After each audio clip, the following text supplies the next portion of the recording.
Hey!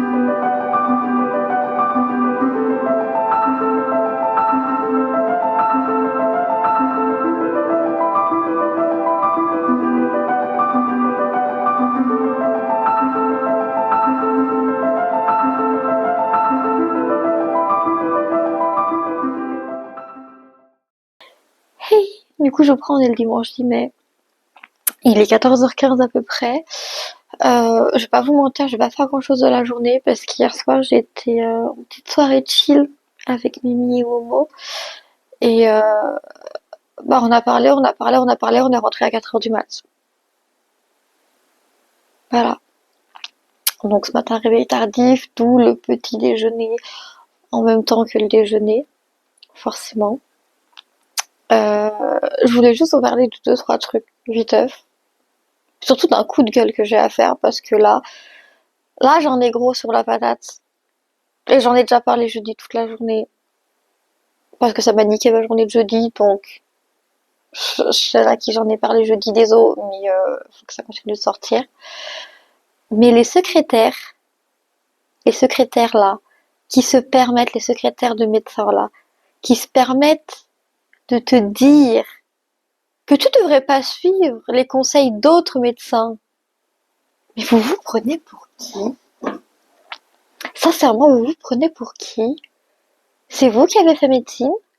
C'est vous qui avez fait les études en neuro, en psycho, en trucs nécessaires pour aller dans leur spécialisation ou pas? Parce qu'il me semble qu'il faut pas avoir fait médecine pour être secrétaire médical, hein. Par contre, il faut faire médecine pour être médecin.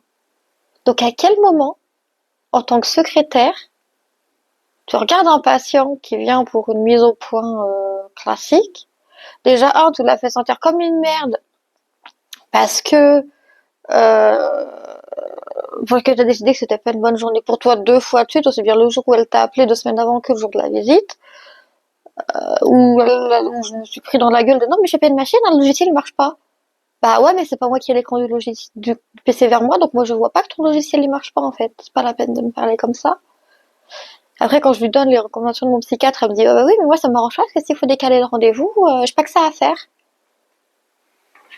Bah sois pas secrétaire si tu veux pas avoir à décaler de rendez-vous, enfin je sais pas. Et ça va littéralement niquer ma journée parce que du coup ben j'ai eu l'impression de devoir réclamer des choses dont j'avais pas le droit, alors que c'est des choses que mon médecin traitant et mon psychiatre m'ont dit que j'avais le droit et que même je pouvais même faire prolonger si je me sentais pas de reprendre un rythme normal de suite. Donc ouais, non, ces secrétaires-là, vous faites quoi dans ce métier en fait? Bon, bossez pas auprès de gens si vous êtes aigri, enfin je sais pas. Je Ça m'a détruit une grande partie de ma journée et quand j'ai commencé à aller mieux, j'ai eu le deuxième truc qui m'a achevé, là par contre j'ai plus rien fait de la journée, j'ai mon chef de guilde sur ce Menardoir qui a pété un câble. Mais quand je vous dis péter un câble, il a pété un câble, il a mis ce message-là sur le Discord, j'ai flouté les noms et les images volontairement, exprès, pour pas que ce soit reconnaissable, au cas où ça tombe dessus. Alors, et le frérot, après ce message-là, a fait un screen que j'ai pas gardé du coup parce que j'ai quitté le Discord le soir même, hein, quand je suis reconnectée au jeu, j'ai quitté la guilde, j'ai quitté le Discord. Euh, alors que j'avais prévenu, moi, que je ne jouais principalement que les soirs. Et que sur le screen, qui paraît call out, ceux qui n'ont pas joué et tout, c'est pareil, c'est des gens qui avaient prévenu. Salut, on reprend le jeu tout doucement, on vient d'avoir un bébé, on a un enfant de bas âge, en bas âge de 4 ans à gérer à côté, on peut pas être H24 sur le jeu. Surtout qu'en plus, je tiens à signaler, hein, mais moi, quand je suis arrivée dans cette guilde, j'avais demandé une guilde chill pour débutants pour reprendre le jeu en douceur. Je me retrouve dans une guilde où le chef de guilde déjà il commence à mettre la presse tous les jours dès qu'il y a un truc et tout. Je leur ai demandé d'envoyer les replays de combat, ça je peux comprendre, tu vois, pour voir l'évolution du truc. J'envoie mes replays. Il me dit non mais ta strat elle est mauvaise.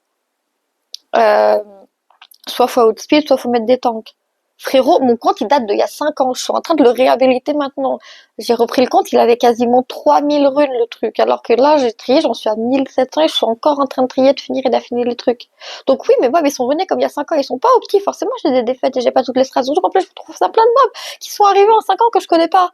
Tu t'as cru que j'allais faire comment? T'as cru, par miracle et tout, j'allais savoir faire?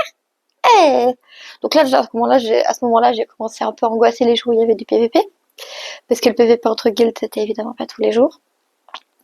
Et quand après, les jours suivants, ça a continué à se plaindre qu'il y avait de la contrib, mais qu'il y avait quand même beaucoup de défaites.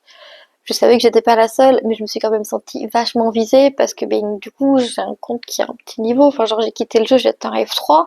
Sauf qu'en 5 ans, le niveau de jeu a augmenté. Donc là, du coup, je suis revenue à un niveau de jeu quasiment débutant, quoi. Parce qu'il y a du contenu PVE en plus. Donc, enfin, bref, tu vois, genre, c'est galère. Et quand j'ai vu ce message-là l'autre jour, j'ai pété un câble. J'ai fait, en fait, non. Non, non. Je suis arrivée dans une guilde, elle était F2C1, F3C1. Je me retrouve dans une guilde G1, alors que j'ai pas le niveau pour être dans une guilde G1.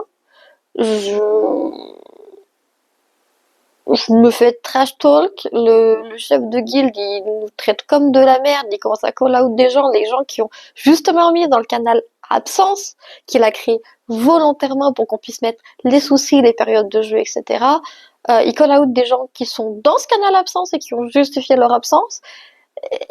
Non, non, je suis désolée, je crois que je mérite mieux en fait. Donc j'ai quitté ma guilde. Ça m'a fait chier. J'ai gardé quand même quelques résidus d'anxiété à l'idée d'ouvrir le jeu avant de comprendre que non, non, il y avait plus de guild et que c'était bon pendant 2 jours. Et donc là, je reprends le jeu en solo, tout simplement. Mais c'est chiant parce que en fait, sans guild, tu perds vachement en avance rapide quoi sur le jeu. Surtout quand t'es débutant, donc ça me fait chier, mais on verra début juin du coup ce que ça donne. Voilà.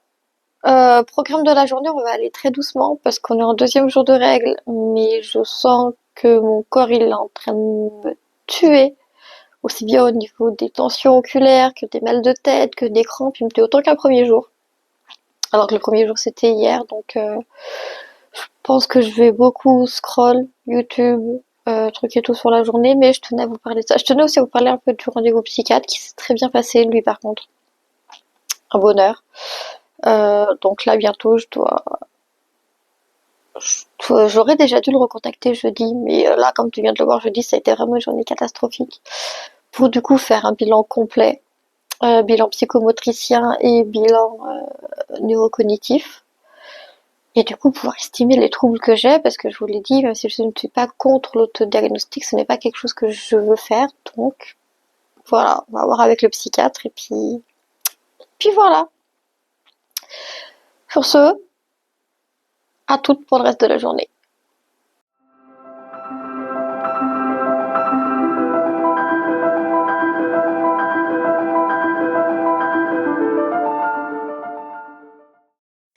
Hey, je te reprends avec Hugo, qui fait le gay, pour vérifier que tout ça est bien pendant que je filme.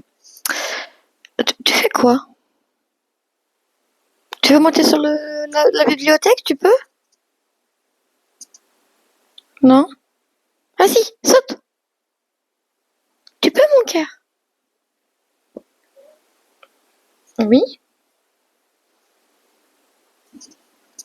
Vas-y, tu peux le faire. Je crois en toi.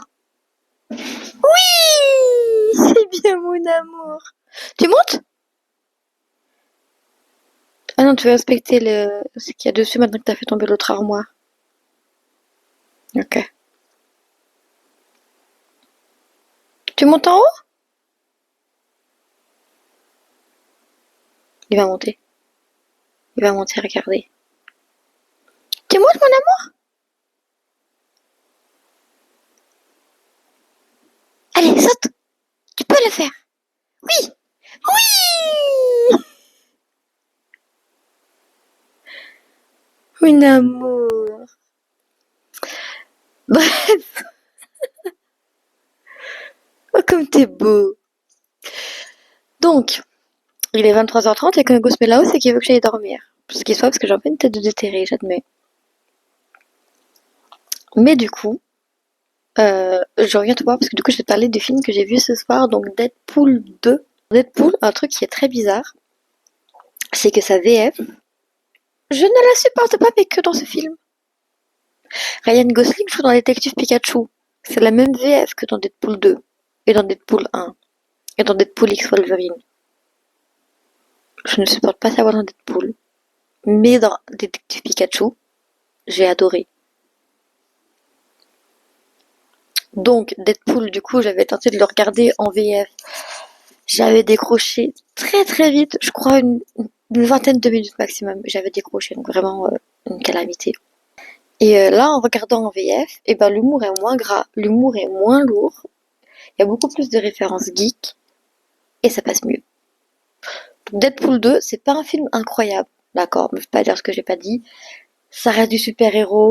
C'est le genre de film typiquement que j'appelle popcorn. Genre, tu te poses devant, t'éteins le cerveau, tu regardes, tu passes un bon moment. Basta. C'est simple, efficace, ça fait le taf. Voilà. J'aurais pas grand chose à dire de plus sur Deadpool 2 à part regarder le en VO. Je vous assure que c'est bien plus quali que la VF parce que la VF vraiment ça m'a dégoûté sur le 1 et sur le 2. Alors que la VO, j'ai aimé le 1, j'ai aimé le 2 et j'ai qu'une hâte, c'est de voir Deadpool X Wolverine maintenant. Voilà. Il commence à se faire tard, je suis éclatée donc je vais conclure ce vlog là-dessus. Avec Hugo qui n'attend que ça, que je conclue ce vlog comme vous le voyez. Donc j'espère que ce vlog t'a plu. Si c'est le cas, n'hésite pas à le liker, commenter, partager. N'hésite pas non plus à t'abonner si ce n'est pas encore fait. Et sur ce, je te dis à bientôt pour une nouvelle vidéo ou un nouveau vlog.